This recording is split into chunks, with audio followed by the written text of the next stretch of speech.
Hey everybody, good afternoon from RV Falcor 2.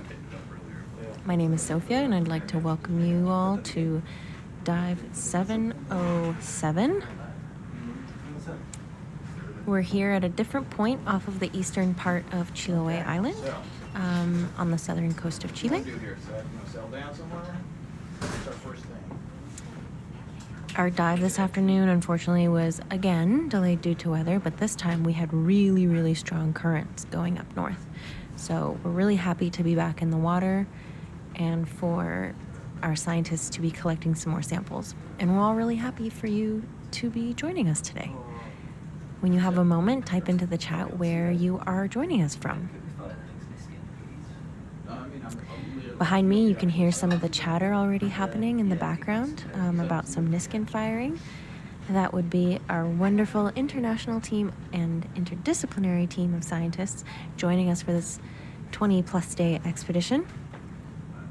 We've got scientists from all over the world, from Chile, from the United States, from New Zealand, from England, Scotland, and many other locations. And currently piloting right now, we've got Zach as our pilot and Scott as our co-pilot.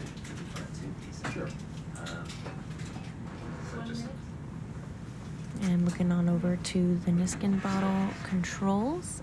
That's what you're seeing on your screen right now. Behind me, I've got lead tech John Fulmer. Whoop whoop. You can't see him right now, but he's waving. He's been helping us with the data logging as well as making sure all of the data systems and sensors and navigation are all working well. And thankfully they are today, thanks to all of the team's really hard work.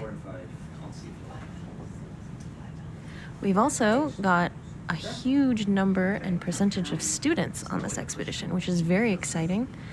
For a lot of the team, it's their first time out at sea. So we're very excited about that. And everyone's been learning a lot. I certainly have also been learning a lot. And last but not least, we've got our watch lead, our narrator for this next few hours. It is none other than Dr. Sebastian Watt from the UK, who is also the leader of this expedition and chief scientist. So, he's chatting with Rodrigo, so I'm going to hand it over to him in just a little bit. But if you have any questions for our scientists whatsoever, please type them into the chat located on the right-hand side of your screen.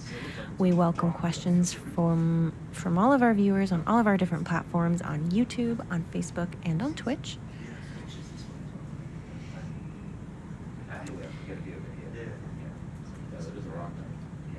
And yeah, since we've been diving, we've been doing some sub-bottom profiling. I'll tell you while our scientists are still chatting, I'm going to tell you a little bit about what we've been doing in this little bit of off time we've had from ROV diving. So we have been using our sub-bottom profiler.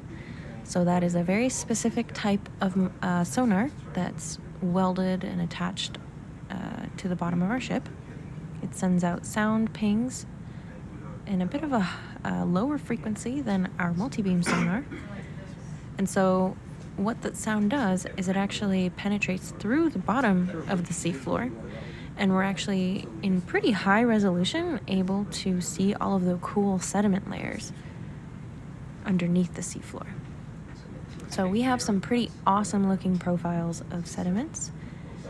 And so when you take a core like we have, you can only really see the top, little bit of the ocean floor. But with this data from the sub-bottom profiler, we can really extrapolate what we have from the cores and correlate that to our sub-bottom profiling data. And so it's like taking 1,000,000 cores, pretty much. So it's really useful information that we've been collecting while we're not live with you all.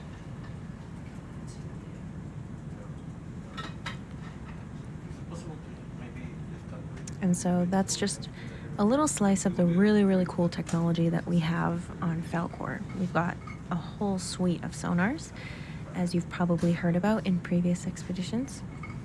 But we've been using our EM124 sonar as well, so we can actually run them simultaneously. And so we can get a picture of what the top of the seafloor looks like. So we can make really beautiful maps of all of the fjords and channels that we've been going to. But at the same time, with the lower frequency ping running at the same time as the higher frequency ping, we can also extrapolate what the sediments look like underneath the surface. All right, and so with that little explanation, I'm gonna hand it over to Dr. Sebastian Watt, who is going to be leading the dive today. All right, I'm gonna turn on his mic now. Right, thanks Sophia, and thanks everyone for joining today. We're pretty excited about this dive. This is, I think, our 5th dive on this expedition, and this really looks quite different to the previous 4, which is not unexpected. We're in quite a different environment now. It's pretty soft, this seabed, as we can see as we're just landing, but the sediment is much, much coarser than we encountered before. So we're seeing much sandier sediment, which we were already expecting from the sea bottom profiles, which I think Sophia was just introducing there. We're seeing very different fauna as well living on the seabed here, so quite a variety of different animals, shelly organisms and so on. This is certainly going to be of interest to our biologists, who are sitting behind me right now from the University of Valparaiso, and they're logging all the organisms that we can see here. So I think we're going to start with a push core, as we have done on previous dives. We've just taken some water samples, so we're using a systematic, consistent method here. So yeah, Zach, can we start with push core number 1, please, and see how we can get into this. We saw as we landed here that this is pretty loose sort of sand on the seabed, so we sunk down into it a bit, and it's not consolidated, and it's being moved by these currents. We can see that as well from the ripples that we were just discussing on the way down. You can almost get a sense of these ripples here, but we got some quite good views of consistent ripples, and that's reflecting the strong currents in this region. Those currents have actually delayed our dive today. We've had to wait until it's been suitable conditions, but the currents are strong through here. And that's, again, partly because of our setting. So we're in a channel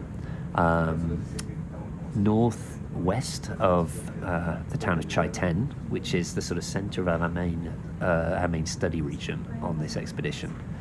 Now, Chaiten is a town that sits at the mouth of a river that drains the Chaiten volcano. And we're particularly interested in the impacts of the Chaiten volcanic eruption in the marine environment. That's the main sort of target of this expedition. Previous sites, we've been approaching the region of Chaiten from more distant areas, but now we're getting much closer. And where we're sat right now is a channel off a river that drains to the north of Chaiten, we call the Rayas River, and we're right at the front of the Rayas Delta. So we're expecting on this delta front much coarser sediment, much higher energy sediment transport than we've had in our previous dive sites. So unsurprisingly, we're seeing much coarser sediments. And a lot of life on the seabed, sort of in this area with strong currents. We'll try another one. Could we insert it a bit further? See if we can sort of insert fully, and see if that helps hold the sediment in a bit further. But if we just keep seeing the same situation, I think we'd move to the Vibra-coring. Hoping this is sort of a bit firmer, deeper. Pressing down.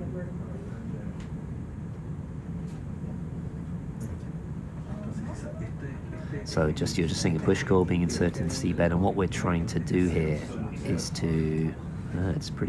was that pretty hard beneath that, Zach? Yeah, so we've hit something pretty solid.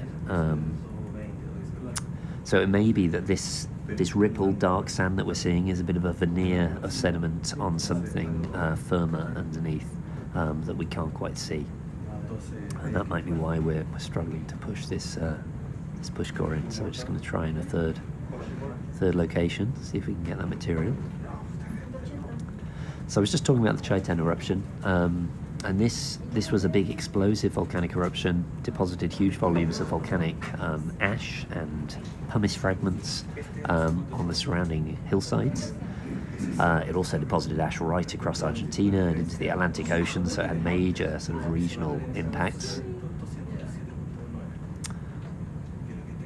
And locally, all that material that was deposited on the hillsides was washed down by rainfall and overwhelmed these river systems. So it really transformed the transport and sedimentation in these river systems.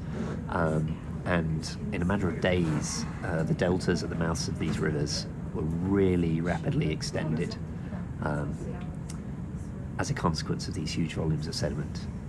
Those mud flows had devastating sort of consequences in Chaiten town as well. They were very destructive, and the entire town was evacuated. So this was a really significant event for the region, with sort of major impacts.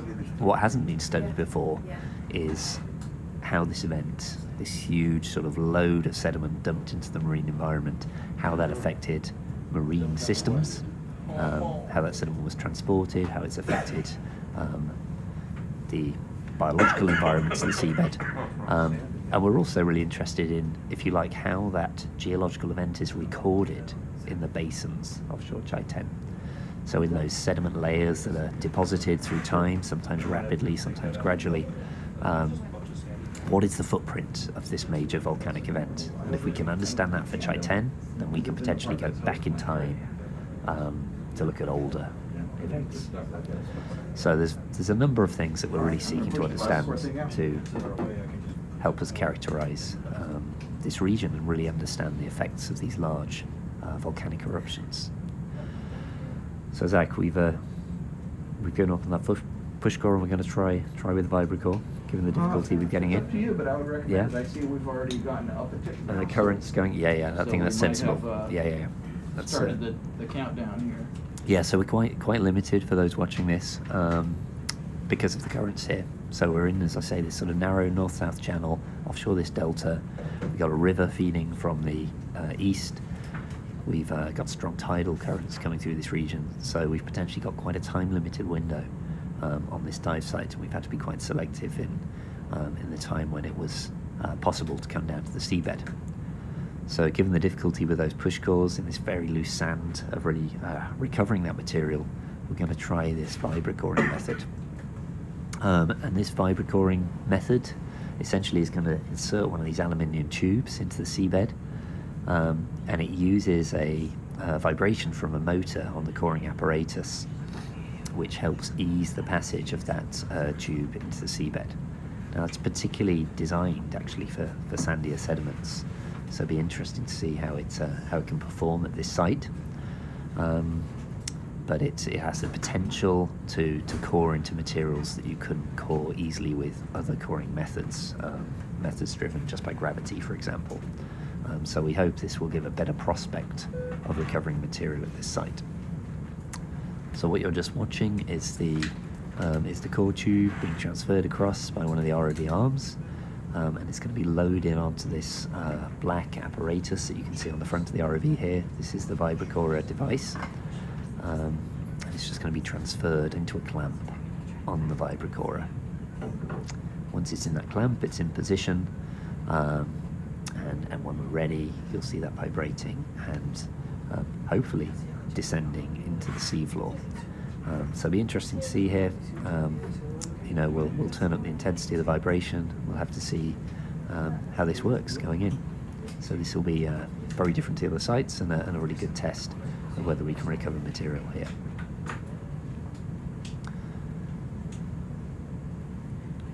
So it's just in the clamp there, and you can see the base of the tube in the seabed. Okay. One of the things that biologists have been very excited about back here are these bivalves that are swimming around here. Okay, sorry. So I've got a colleague, Becky Totten, behind me. I think she's just going to talk a bit about some of the biology that we can see here. It's very different to previous sites, so I'll hand over to Becky. She's got Gianluca with her as well from the University of Valparaiso, and perhaps talk about some of the other things you can see here. Some quite exciting life that we can see here on the seabed. Yeah, so we've been... Is it on now? I can't. Okay, so we've been seeing quite a few of these bivalves, which you can see sitting on this dark color sediment on the seabed, and some of them were swimming up even towards the camera above the core. One is even sitting on the basket behind the Vibra-coring right now, so I can't feel too great.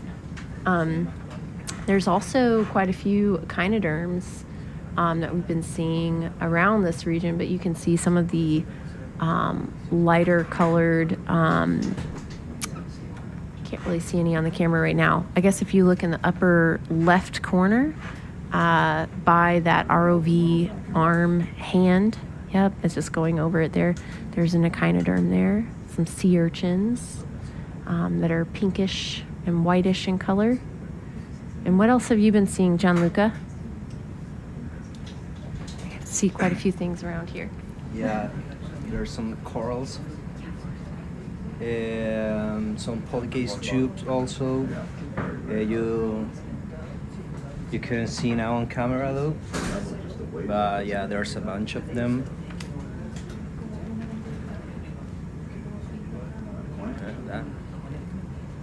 Not much.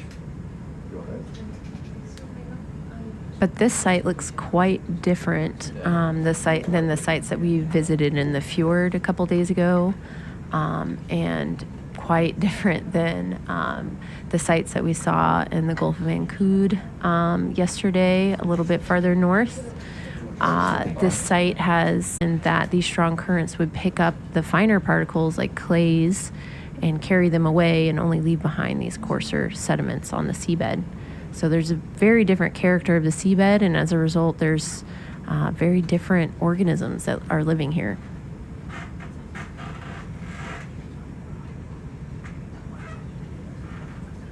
So we're just moving slightly, as you can see there. Pretty tricky to get that Vibra-coring. It wasn't inserting in that first spot, so we're just moving around slightly to see if there's any areas where we can ease it in.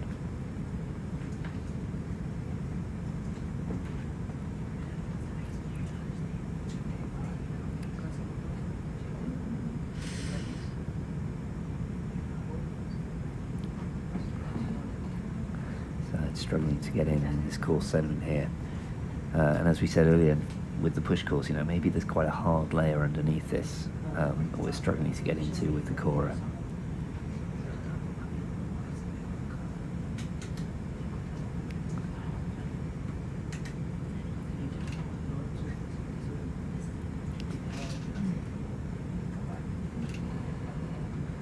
So this is this is all informative. Even if it's a struggle, and obviously ideally we'd like this core to go in and sort of recover a deep section of sediment, but it's certainly the challenges with this going in is telling us something about the properties of the seabed here, which will help us interpret the sub-bottom profiles. So we'll have to try again and do the best we can here to see if we can recover something from this site. But it seems evident there's something either pretty coarse or pretty hard underneath this greyish sand that we can see on the surface. Got a little fish coming to see what's going on here.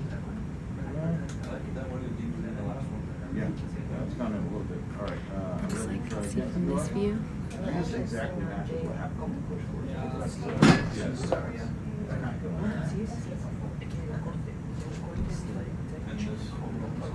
Yeah, the coral just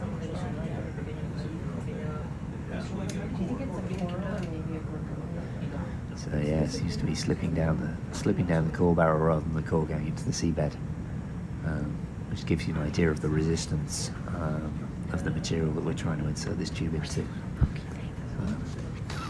So this must either be either quite consolidated or really very coarse.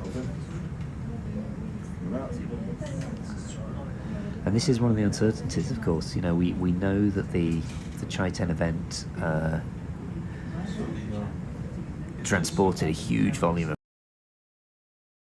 from this delta. If you look at a satellite image of the delta today, you'll see that the front is covered in tree trunks that are aligned, and these were sort of mature trees from the forest that were washed down, were in some cases sort of snapped. It's literally snapped by the pyroclastic density currents from this event. Or others of those trees would have been eroded from the banks of these river systems as these mud flows or lahars travels down those river valleys. And all this debris is deposited at the foot of the mouth of the delta. And of course, so we'll have equivalent submarine deposits, which may potentially have some quite coarse material in there. So there's a lot of unknowns, and if this is proving challenging at this site, then we might choose to move a little bit more distant to where we'd expect this material to be finer and perhaps more easily recoverable.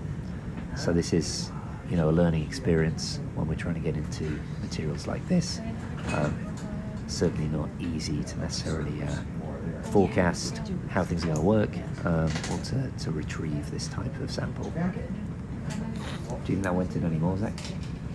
I think it went in as much as it's going to. Much You as want it's to going keep to. going, or do you want to try pulling it? See what No, I think we tried to pull this one. It doesn't look like it's going to go any further here, does it?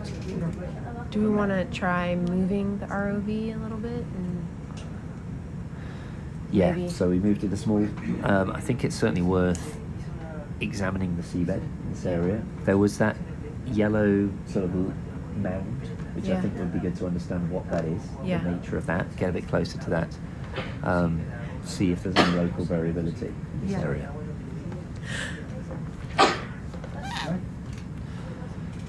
So any idea how far that went in, Zach? Just a few centimetres, really. it's a little hard to tell, but I'd say. Oh, you think as much as that? Possibly 20 centimetres, 30 centimetres even. Okay, be interesting to see what comes up. Remember, some of that's going to be under the aperture. Yeah. the core catcher. About 20 centimeters, we said. So I don't know if the people watching this can see the different camera views. We can see a range of organisms. We've got a little starfish on the seabed just in front of the push cores. I can see some echinoids or sea urchins, some bivalves living on the seabed as well. There's also some cool sedimentary features with ripples that we were noticing as we were coming down. Another good evidence of currents in the area. So, luck with the Vibra? Okay. Yeah, really hard. We're going to move around. I'd quite like to see what that yellow mounded feature is. Right. I'm So interested just to know eruption what it that just is. browse around. It might be the Yeah, cause for the core catcher rather than the Vibra-coring. Yeah, exactly. Yeah. Because core catch is pretty stiff. Yeah. So we might get lucky in just a different location. Uh-huh. Yeah, we have three tubes here to potentially try. Okay. You're only interested in it if it's undisturbed, right? Of course. Yeah, we wouldn't want to use that same Because it tube wouldn't now. help. Then if we could, then we could take the push cords and find a spot that's soft and then go Vibra-coring, you know what I mean? But Yeah. Yeah. What if we got messed up? Well, it doesn't work like that with this type of sediment. I think we're looking at a top layer here that's burying something different. Yeah, so we I can't think, and the problem I see. think is the Yeah. core catcher. It's probably get trapped with core sand. Yeah, maybe. Yeah. I had that happen one time. This sounds very loose though. Yeah. Anyway, yeah, it'd be good to go back to that sort of mound feature and see if we can work out what that is, because it looks like it's something sort of partially buried. Right, It might right, reflect right, what's right. underneath. Right. Some of the bivalves. And also, these pebbles. So maybe just below the surface there's another pebble. Yeah, so exactly. we're trying to match it. That grey, rounded sort of grain in front of the push cores, that looks like a pebble. Yes. That does not look like a biological No. feature. It's too tight on this frame. So we need to do a rebuild of this problem. But you're in the bottom. No. So we had someone saying hello to you, Amalia. Yes. Yeah. Saying hello.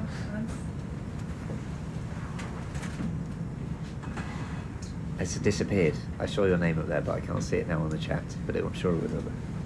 Let me see. So, if we cannot get any core at all, it might be worth just for trying. Like my wife and daughter. Yes, Sample and absolutely. everything, clear the brace up. We should get sediment with the scoop. Yes. Yeah. Definitely. yeah. Get, And dig down. We clear Yeah. at least the first layer, Yeah, yeah. and then we try the Vibra-coring there. We're not gonna get the top, So, but we'll get something. so Zach, it's a sort of distinctive feature. No, I think we'll just move slightly. I'd like to sort of try and work out what sort We have what materials are on the seabed. My name is Mike. we did like a It's just bathymetry suck before landing, right? no. No, we What didn't. with you mean ROV? With the ROV, bathymetry? yeah. No. Because of the currents, I don't actually. I don't know.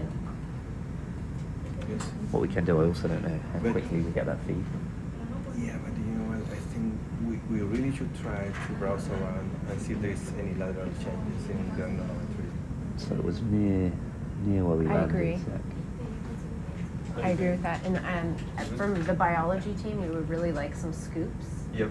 Yeah, well, for Including the some of geology these- potentially as well. Yeah, for the geology and the biology, I think we need full scoop bags. Here it is. But we'd like to get Yeah, those this feature. C-pans Yeah. Could we just look at this a bit more So- closely? and the bivalves. Right. So consider this. This is the problem. We're in an area with ripples. Yeah. That means strong currents and winning out of fine grain. So we might get a lag deposit. So Can we get a sense of how? So what you hear Dr. So Rodrigo this is Fernandez covered in explaining right now pebbles. is This- how strong currents will move finer particles like clays So But I think this and is leave a lag behind deposit the problem. coarser, heavier So particles, that's which is we've what got we're ripples. seeing on the So it seabed. We're might be seeing that we won't large laterally, respect to the pebbles, ripples, we might get so the very higher large level. grains, as well as sand-sized grains, coarse sand-sized grains that you can see making up a sort of looser sediment to the left of your screen there. And all of that. Actually getting We're also like curious about this mound here that's got a lot of organisms growing on I'm it. inclined to do a scoop. Here. Yeah. Yeah. So could we do a scoop, please, Zach? So I think what we're concluding at this site is that this grey sand, this sort of fairly coarse-looking grey sand, is actually quite a thin layer of veneer that's burying some really much coarser deposits, some gravelly deposits with fairly rounded pebbles that you can just see on the left of the image there. And that's probably representing the sort of layer underneath, which explains why we're really struggling to get the core in. So this part of the delta, at least in this immediate area, is looking really very coarse, and there's no way we'll be able to core that. But what we can do is we can scoop up the loose material on the surface, and it at least gives us an indication of what the seabed is made of. We should recover both that sand, which is something that's sort of come in more recently and is overlaying that pebbly layer, Try again and get the rotation of the ripples. and a sample of those pebbles underneath. Yeah, that would be good. That would be good on the edge of that what looks like a larger rock. I can move. What's the number? I should have a good view here. That's your mom. No, it's a friend. Oh. Thank you. Bag number 2. Yeah. Yeah. This is bag number 2. More messages for you, Amalia. Yes. Hello. Popular Jessica. today.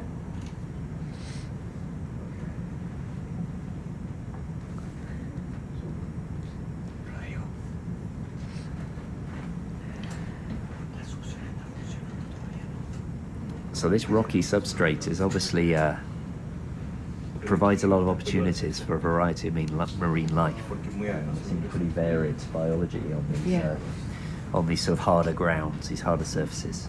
Certainly, yeah. You can see on that bigger sort of rock here, what I think is a bigger rock, Yeah. you've got things growing. Yeah, and so there's certainly a different Yeah. ecosystem here locally than what we observed in the fjord and in the Gulf of Ancud, where we didn't have this channelized flow with currents.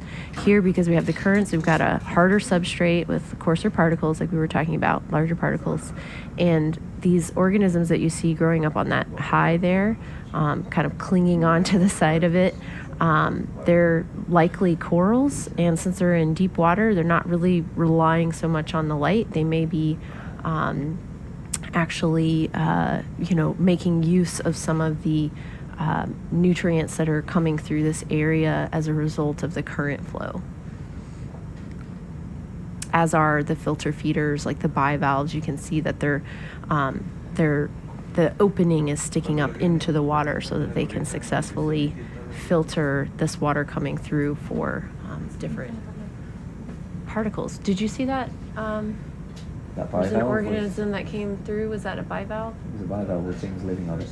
You see also a polychaete in the actual little base where we put the Vibra-cores through that white circular base for the Vibra-core.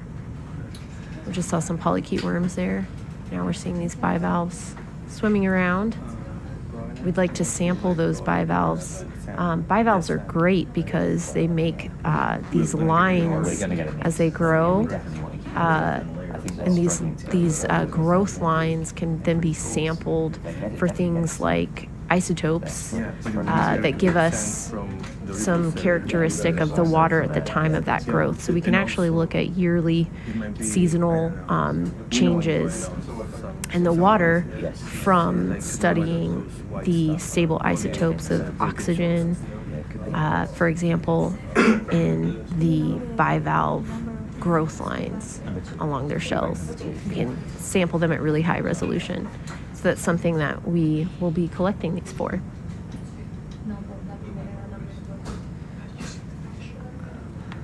So we've got a little fish at the left watching all these proceedings.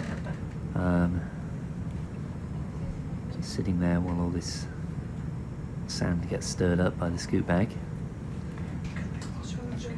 I think we've got some material in the bag. We certainly got some of this grey sand. We got 2 in the bag. We'll have some of the shells, I should think. We're struggling to get these pebbles in, but we're hoping to at least get a few, which will help us understand the source of this material in this delta. I'd expect some of this to be volcanic rock types from the adjacent volcanoes. Some may, of course, be from other local rocks, and they will tell us something about the origin of these deposits. They look initially, just based on the variety of colours, to be quite mixed. So not actually what I'd expect if they were dominated by material from the Chaiten eruption, which we would expect to be more of a single type and actually pretty pale because those were white pumice rocks erupted by Chaiten with a composition called rhyolite. That looks good. Yeah. So Seb, we're getting a question in the chat from some 5-year-old kids in Chile. So I would like to introduce Gianluca, who is from Universidad de Valparaiso, and he can speak a little bit more about that, about what we're doing here. Hola a todos. Ya mire, nosotros en estos momentos nos encontramos haciendo un proyecto el cual tiene que ver con la relación que tuvo la erupción del volcán Chaiten el 2008 con el fondo marino. Lo que ustedes están viendo acá es Sebastian, el robot del crucero de investigación, y lo que estamos haciendo acá, principalmente lo que ustedes están viendo con estas bolsas, es obtener una muestra del sedimento, ya principalmente de los 20 primeros centímetros de la cava, que es donde vive la fauna. Y todo eso nosotros lo estamos estudiando para poder saber cuál es el tipo de fauna que hay acá, la riqueza, la abundancia, y para poder determinar también la calidad de suelo, ya porque todos estos animales son bioindicadores, principalmente los poliquetos, en donde se puede ver la presencia de ellos, nos puede determinar si es que el suelo está muy perturbado, si es que hay mucha materia orgánica presente en él, para poder ya empezar a conocer un poco más del fondo marino del mar que nos rodea como país. Así que, bueno, cualquier pregunta para la gente que hable español la puede escribir en español para yo poder ayudarlos con las dudas que ustedes tengan. Gracias, Gianluca. De nada.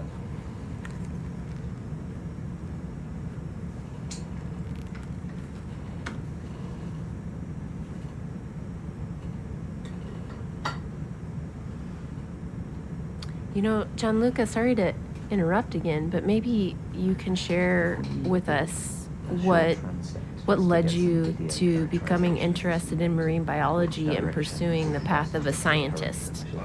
Because there might be a lot of children on here who are also thinking about science careers. How long, how far are you talking, like 40 meters or something? Bueno, para poner a todo en contexto, mi nombre es Gianluca Fedele, soy estudiante de quinto año de la carrera de Biología Marina, ya actualmente realizando mi tesis en el último semestre y he tenido la oportunidad de embarcarme el año pasado en el CIMAR 28 y ahora también me dieron la oportunidad de embarcarme en este crucero muy interesante. Bueno, yo me decidí a estudiar biología marina aproximadamente en tercero medio y me llama mucho la atención, me llama mucho la atención la ciencia porque me gustan los desafíos. Para ser científico yo encuentro, a mi parecer,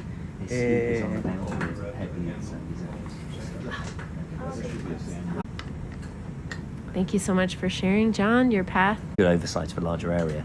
But this will also help us understand if the geology of the seabed is varying locally, and we may see some variation and some more promising coring sites. So we're just going to move about a bit to see what we can find. I guess we should add that this is so unique that we can actually see the seafloor.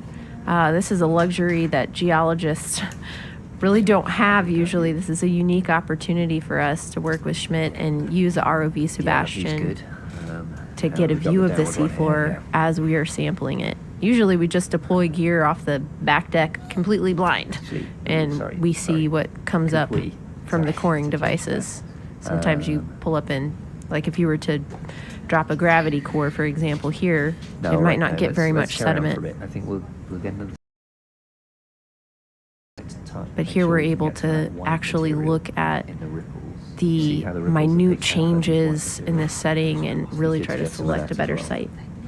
So if we could just sort of, transfer comfortable. And here we have another graduate student, Karis, who's going to add to that.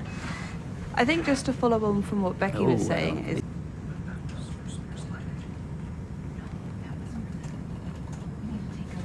it's actually looking even stonier here, isn't it? Than that sandy region we were in. So we're heading west, Zach, are we? Or a little southwest? Yeah, no, this is fine.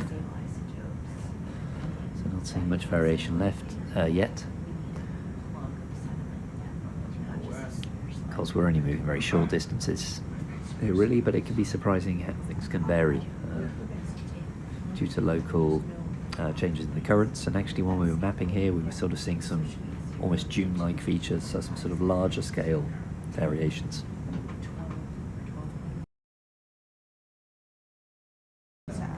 Itinerary around like a big string of balloons, you know what? Yeah. It's got kind of wobbling. Okay.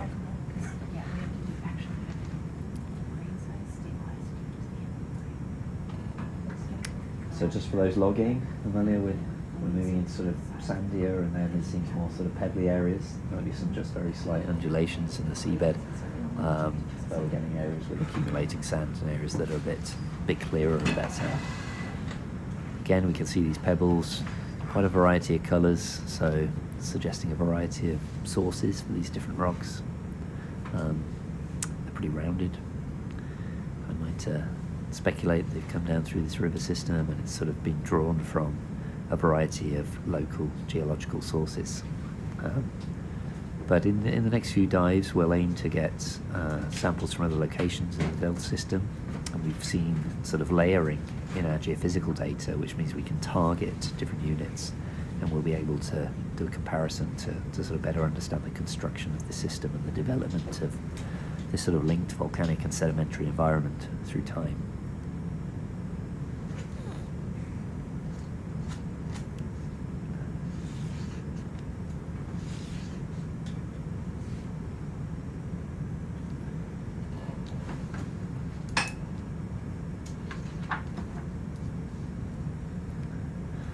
Some great video of the seabed here. You can see a whole variety of organisms. I'm afraid I'm not well placed to identify these, but Gianluca behind me has perhaps offer some more insights into what we're seeing. Yeah, so John, do you want to tell us what those vertical white things are sticking up out of the seafloor? That's what he's most excited about right now. The only reason he's not talking is because he's excitedly looking at the camera feed and writing down. And tell us about sea pens. How far have we moved, Zach? How far have we got? Ya, bueno, lo que pueden ver acá, Okay, we're not seeing todos son variation, moluscos, mayoritariamente son, How are we looking on the current? bueno, son moluscos bivalvos, que eso quiere decir que tienen dos valvas. Okay. Es por eso que tienen una concha por encima de la otra, donde por dentro tienen la lengua, o también conocida como el pie. So if we're Ya también having to- podemos observar algunas estrellas. Ya hay unas estructuras que salen del fondo marino que tienen una forma como de una hoja. Ya esos animales se conocen como los penticulares y o en inglés los sea pens, que son una especie es del mismo orden de los cnidarios, ya de los conocemos como las medusas, es de ese mismo orden. Bueno, también podemos ver algunos erizos, algunas esponjas, que por ejemplo acá si pueden ver donde está la estrella, detrásito hay como una mancha roja sobre la roca, y distintos tipos de estrellas. Hay algunas Patiria chilensis, que son unas estrellas un poquito más, por decirlo de alguna manera, un poquito más rellenitas, con los bracitos más cortos en la separación con su estructura.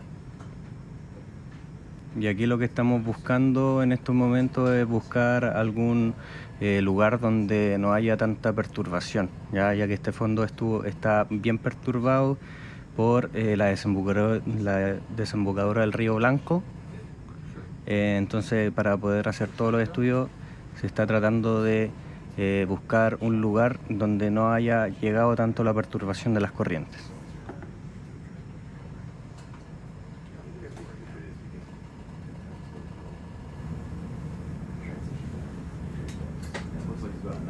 Gracias. Okay, so we're just coming back. We're seeing similar environment all in this vicinity. So, you know, we know from that the sample we've collected is representative of this area. And we can use that to interpret this whole unit that we've imaged in the geophysical data. We now have some understanding of what that's made of. We also know that it's a lot coarser and firmer than we perhaps initially expected. So not suitable here for the Vibra-coring because of this very pebbly nature of the beds. But we still have some useful samples in the scoop bags. We're going to try to get one more if time allows. The currents are strong, as you can probably pick up from the images, just seeing all this material sweeping past the cameras. There is a little bit of local variety. We'd just like to get a clean sample of that rippled sand. If we can make our way back to where we were and potentially pick that up again. But we've probably got some of that material in the scoop bags that have already been collected. It'll just be a bit mixed in with other things.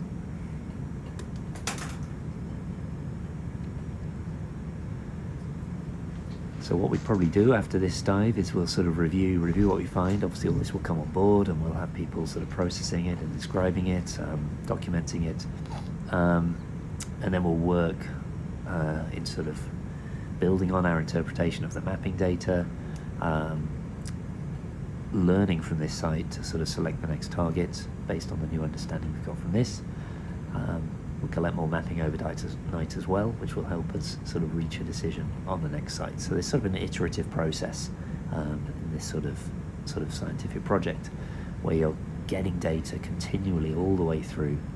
You're always learning more, and that's helping inform the decisions for the next site. So it's an ever-moving process, and then of course you've got to take into account of all that other information, perhaps other restrictions, things like the currents that might prevent you doing what you'd ideally like to do, or indeed the sort of conditions of the seabed that might limit your sampling approach. So you have to be sort of versatile in terms of what we can decide to do. All right. I think that's the kind of stuff you're talking about. Yeah, this is the sort of area, yeah. So maybe that patch there that's sort of, yeah, mottled white and grey. If we could get a sort of scoop that cuts through that, so we can get a sort of representative mix of that sand. So just that area in front would be great. So just for those logging, we're in the sort of sandier fascies, and we're going to try and get a representative bulk sample of that material. It's a grey sandy seafloor, and it's got white streaks of that are picking out the ripples and the current direction. And probably that's because of the difference in density between those lighter particles that you see kind of making up the sort of peaks of the ripples, outlining the shape of them, and the darker gray particles that make up the majority of the seafloor here. Some density separation simply by the movement of the water over the seabed.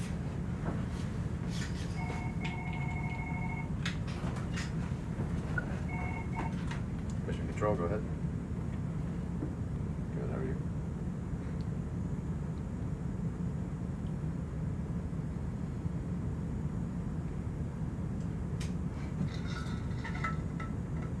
Yeah.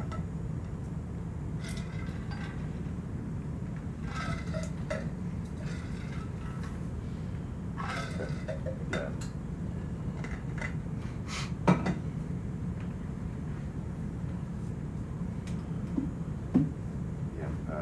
Keeping an eye down here. Not exact, but it's more on the surface, about like 60 meters above. So we've just got the scoop bag going in here, Recovery with you guys. and we're just We're still able going to scoop into this sandy material, try and recover further sample.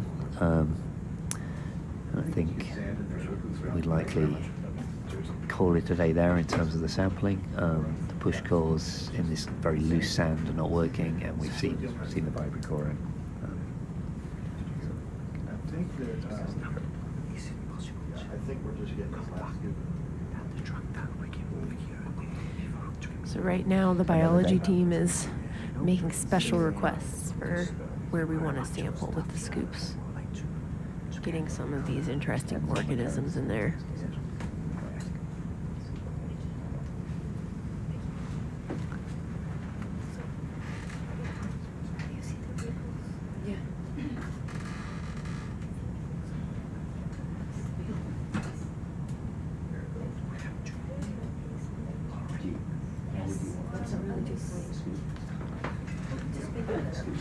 Okay, so I'm going to introduce, actually, do you have a moment free from the event logger to come talk? Yes. Okay, so I'm going to introduce our Universidad de Chile student, Amalia, who I'm hoping to recruit to Alabama soon. She's amazing. So she's an undergraduate, but she understands a lot about sedimentology, very well trained. And she was just asking a question about the orientation of the ripples. Would you like to explain? Spanish or English, whichever you prefer.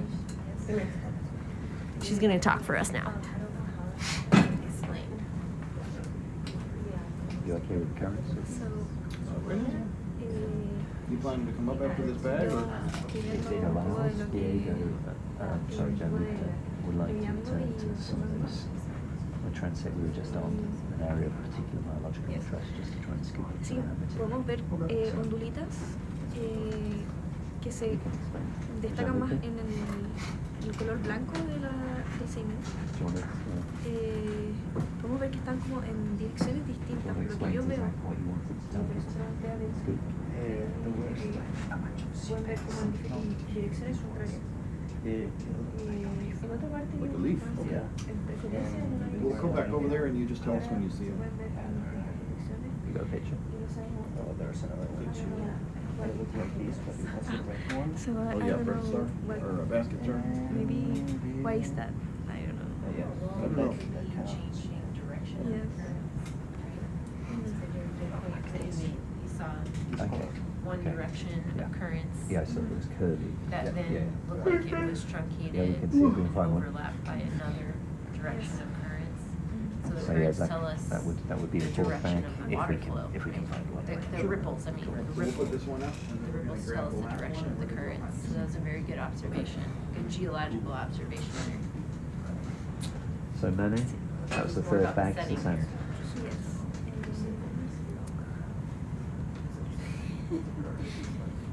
Sí, la primera vez que hemos ahorita, it's the first time we see Yeah. ripples in.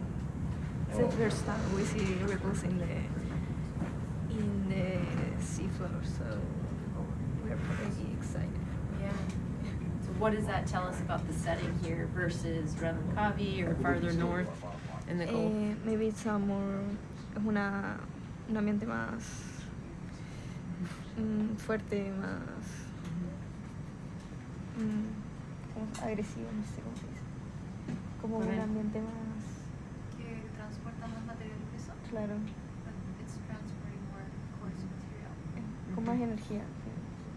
Sí, sí, sí, más A Rodrigo energía. no le gusta, pero a Rodrigo no le gusta, pero Just faster current flow. yes, faster Yeah. current flow. So Yeah. So Amalia, maybe you can tell us while we're taking these samples here how you decided to major in geology at Universidad de Chile and why you want to be a geologist. What led you to that? Since John just told us about his path, let's hear about Yes. yours. So, bueno, a mí cuando era chica siempre me ha gustado mucho la naturaleza y nunca quise estar como en una oficina, la verdad, como que siempre me gustó mucho la idea del terreno y viajar. Así que busqué una carrera que me permitiera eso.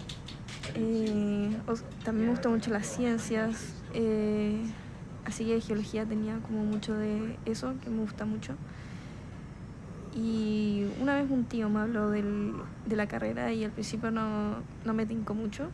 Estaba más como por el tema de ingeniería o sí, por ese lado, porque me gustaban mucho las matemáticas. Pero después, investigando un poco más de la carrera, me gustó bastante y por eso empecé a estudiarlo. Y me ha gustado mucho. No me arrepiento de nada como de haber entrado a la carrera, la verdad.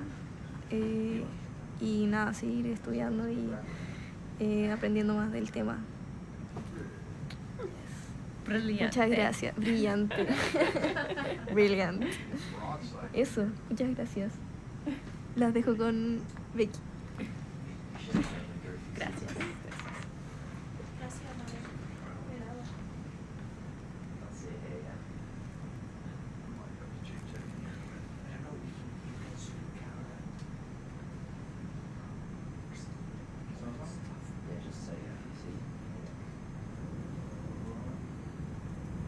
That floating thing down there, is that what you'd be interested in? Not really, but Because we only got one bag, so you say if it's a good location. no. It's tricky, of course, but because there's so much variety. But at least we have the video. Yeah. It's always a challenge, right, as a scientist to choose, whatever your science is, a representative sample, but also capture some of the That's what it is, yeah. uniqueness within any given environment. Well, they're different. Oh, They're anemones, perhaps. I don't know. looks like. Yeah. I don't know about you guys, but I'm loving these bivalves that are just jumping off the seafloor, Yeah, so we've got some taking yellow flight. sponges here. I remember those from before. Yeah. Scott, our ROV co-pilot, is agreeing with me. Adorabile. Right? Yeah, adorabile. Bivalvia. Did I say that right? Bivalvia? That's the film, right? There's that. Is this it? This it? Here? This one? Yeah? What is this? Bivalvo. Yes. Is that what you meant? Yeah. Yeah, this one. I don't know how big it is. Yeah. Yeah. Pretty big. Well, we do. You want to try and get them in the bag? Yeah, Can all you of swim the it? bivalves we define by their Can you swim it? dentition, the teeth that hold the two valves together. Whether they're heterodont or schizodont. Oh, it's actually. Yeah, we nerd out Okay, over this. let's try it. You try it? Yeah, it's really fast. We like to nerd out in this room.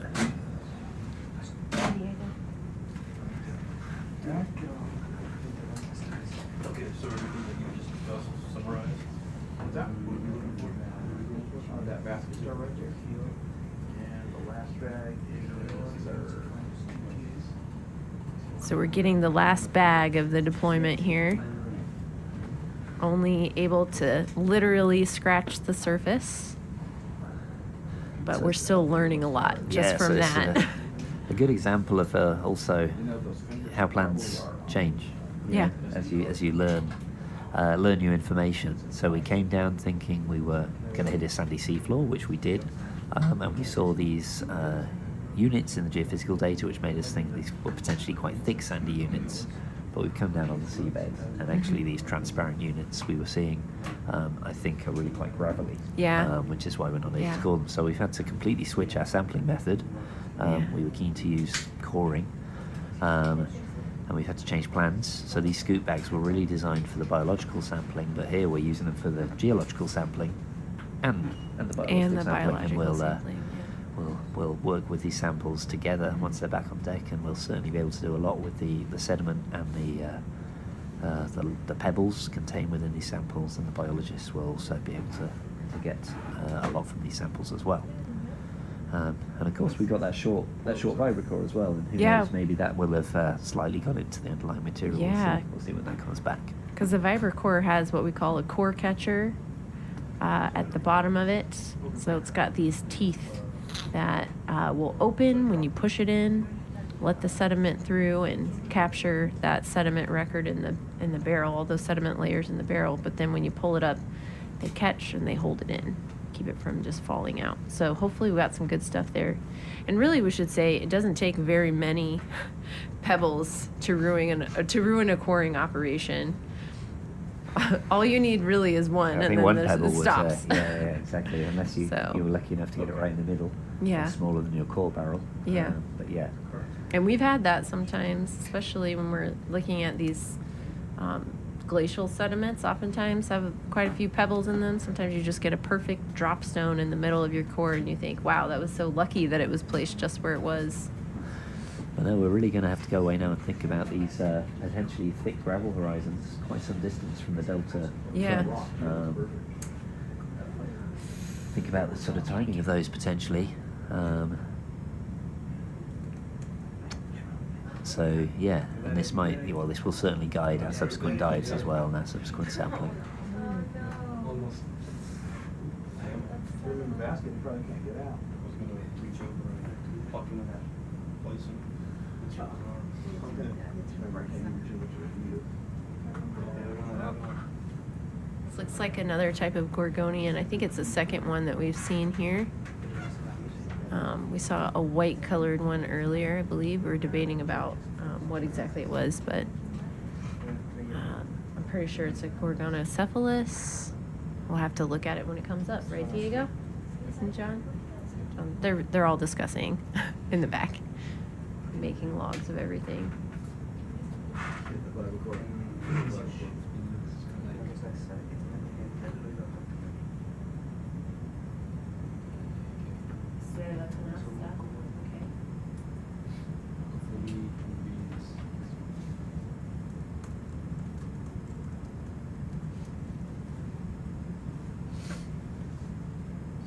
You might be able to see how there's a gap.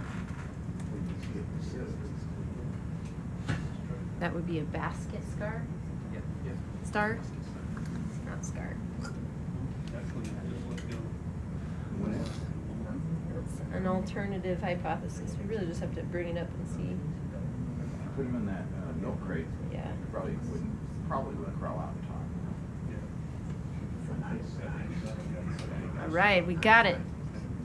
The biologists are giving you guys a 2 thumbs up. Zach and Scott, good job.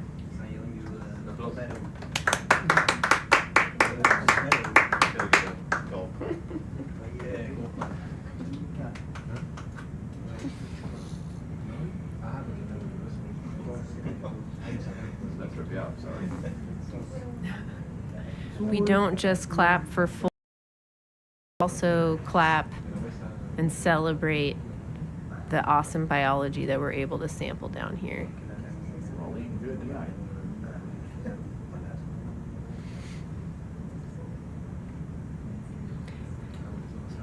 Basket star in the basket.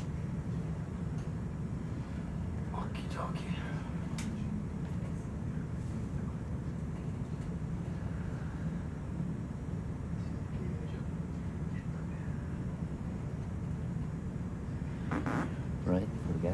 So, on the way up. You happy? Yeah, very happy. Thank you. Bridge ROV. And I'm actually getting a question Hey, bud, from we're coming out email. bottom and, They shortcutted YouTube and emailed me, how deep are we? We're about 145 meters water depth, which, yeah, it's really deep, but it is certainly not the deepest site we've seen yet. It's fairly shallow for our standards, and the deepest site we're going to see is towards the end of our cruise, which will be over 3,000 meters, about 3,500 meters in the Corcovado Gulf. We're hoping to get some deep canyons there, right, Seb? Yeah. So more than 20 times as deep as this. So a lot longer to get down there. Yeah. It'll look very different, I'd expect, down there. Yeah.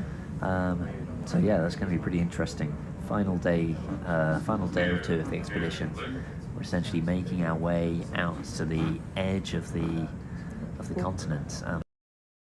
Which leads down into the trench that marks towards the trench that marks the subduction zone at the edge of this part of South America. So currently we're on what's called the continental shelf, these sort of drowned, relatively shallow seas that would have been covered by ice during the last glaciation, and probably a lot of the sort of topography that we're seeing on the seafloor is linked to that period and the shaping of the region after that ice retreated and as they moved back landwards. But right at the end, we're going to track the environments across this continental shelf, and then right at the end we'll be getting right to the edge of that, where there's a sudden steep drop-off, a slope that leads down into the deep ocean. So yeah, the base of that canyon that we're going to be aiming for, called the Simpson Canyon, is about 3.5 kilometers water depth. Yeah. Yeah, that's just the current below in the umbilical, I think. We're actually like directly off of the launch point. But we're going to get a drift. We're going to probably get like a non-drift. Okay, so on our way up now, we're what are we? We're only a few meters above the seafloor, but already we've lost sight of it. About 6 meters above now. So you see, visibility is pretty limited. All that film we were just seeing, we were really very close to the seabed there.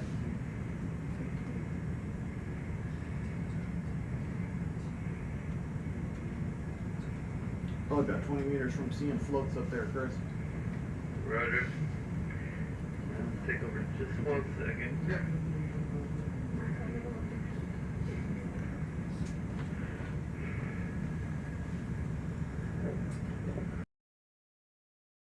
Yep. All right. On that umbilical. Wow. Now we need the orders. You can grab it.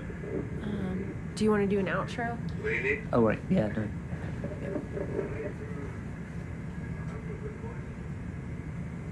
All right, you guys happy for me to start the move? Okay, go for it. Bridge RV. Let's start off with a 0.8 due south. RV bridge, 0.8 due south. Roger that. Thanks, sir. I'm sorry. Sometimes you need that, sometimes you don't. It depends which one they push up there. Yeah. Yeah. Can't remember who it was. One of the things.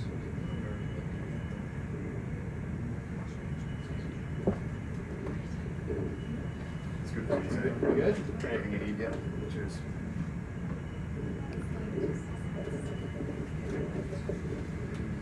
Guess I'm gonna top out here. So if you'll be ready to follow me with the camera, eh? Yeah, M3's off.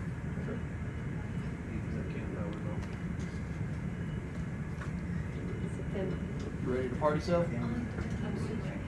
Super ready. So ready. Did you cut the spring?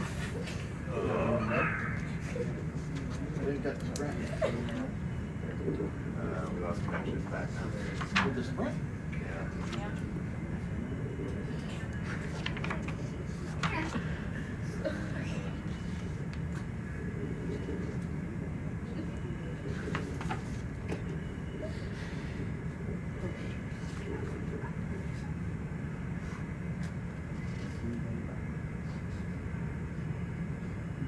Alright, let's run surface. Is that lean looking any better or not really? It's not, but the umbilical is going forward and then to the starboard quite a bit. Okay. I think you're still building up speed anyway. Yeah. I'm showing a 0.3 in here. We can speed them up too if you want. Just call out what you need, you know? Yep. Yeah, it looks like you just have a huge